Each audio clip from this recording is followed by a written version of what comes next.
টুথপেস্টের টিউবের নিচে থাকা রঙিন দাগগুলো, যেমন লাল, নীল, সবুজ, কালো, এই দাগগুলো নিয়ে ইন্টারনেটে অনেক ধরনের ভুল ধারণা এবং তথ্য রয়েছে।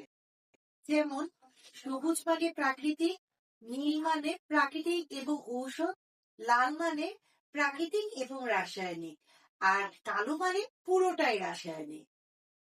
কিন্তু আসল তথ্য হলো এই দাগগুলোর সাথে টুথপেস্টের উপাদানের কোনোই সম্পর্ক নেই। এই রঙিন দাগগুলোকে বলা হয় আই মার্ক, অর্থাৎ কালার মার্ক। এই রঙিন দাগগুলো মূলত টুথপেস্ট তৈরির কারখানায় ব্যবহৃত হয়। বিভিন্ন কোম্পানি বা মেশিন ভিন্ন ভিন্ন রঙের সেন্সর ব্যবহার করে থাকে। এই কারণে দাগের কালার গুলোও ভিন্ন ভিন্ন হয়ে থাকে। এর সাথে পেস্ট ভালো মন্দ অথবা এর উপাদানের কোনোই সম্পর্ক নেই। যখন টিউবগুলো প্যাকেজিং মেশিনের মধ্য দিয়ে যায়, তখন মেশিনের সেন্সর এই দাগগুলো দেখে বুঝতে পারে কোথায় টিউবটি কাটতে হবে অথবা ভাঁজ করতে হবে।